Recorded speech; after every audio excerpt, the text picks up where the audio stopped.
ડભોઈની વડોદરી ભાગોળ નજીક આવેલ ઐતિહાસિક અને આસ્થાનું કેન્દ્ર એવા નીલકંઠેશ્વર મહાદેવ મંદિરમાં પ્રથમ વખત પાટોત્સવ તથા ગણેશ યજ્ઞનું ભવ્ય અને ભાવપૂર્ણ આયોજન કરવામાં આવ્યું। આ ધાર્મિક કાર્યક્રમમાં વિસ્તારના શ્રદ્ધાળુઓએ ઉમટી પડીને ભગવાન શિવ અને શ્રી ગણેશની આરાધનામાં ભાગ લીધો હતો। વહેલી સવારથી જ મંદિર પરિસરમાં ધાર્મિક માહોલ છવાઈ ગયો હતો અને વૈદિક મંત્રોચ્ચાર સાથે પૂજન વિધિ આરંભ થઈ હતી। આ કાર્યક્રમ દરમિયાન કુલ 14 જેટલા યુગલો સામૂહિક રીતે પાટોત્સવ અને ગણેશ યજ્ઞમાં ભાગ લીધો હતો। ખાસ કરીને મંદિરના આસપાસના 7 જેટલા ફળિયાના રહેવાસીઓએ આ પૂજાનો લાભ લીધો હતો, જેનાથી સમગ્ર વિસ્તારમાં એકતા, સમરસતા અને ભક્તિભાવનો સુંદર સંદેશ પ્રસરી ગયો હતો।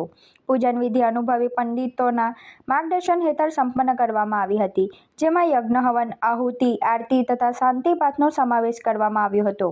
આ સમગ્ર આયોજન નીલકંઠેશ્વર યુવક મંડળ દ્વારા કરવામાં આવ્યું હતું, જેમાં મંડળની યુવા ટીમે મહત્વની ભૂમિકા ભજવી હતી।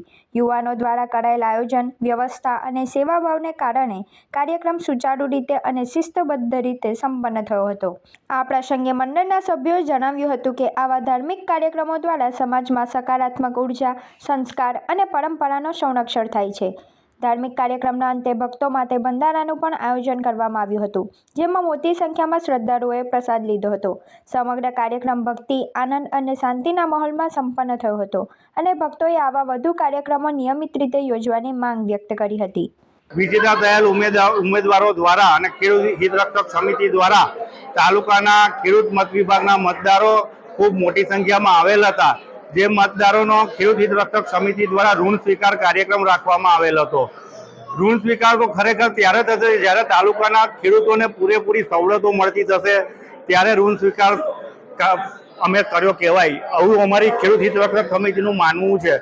તો આવનાર સમયમાં જેટલું પણ અમે ખેડૂતલક્ષી કાર્ય કરીએ, એપીએમસીમાં યાર્ડ બનાવવાની, પછી શાકભાજી વિતરણ માટેના એ બધા કાર્ય જે યાર્ડો બનવાના છે એ બાબતમાં ખેડૂતોને સૌથી વધુ સારી સવલત મળે અને ત્યારે ખરેખર ઋણ સ્વીકાર્યું કહેવાશે એમ અમારું માનવું છે। પણ આજ રોજ એક નાના કાર્યક્રમ સ્વરૂપે ખેડૂતોનો અમે પુષ્પહારથી અને ફૂલોથી આજે એમનું અમે સ્વાગત કરી અને એમનો ઋણ સ્વીકાર કાર્યક્રમ કરેલ છે।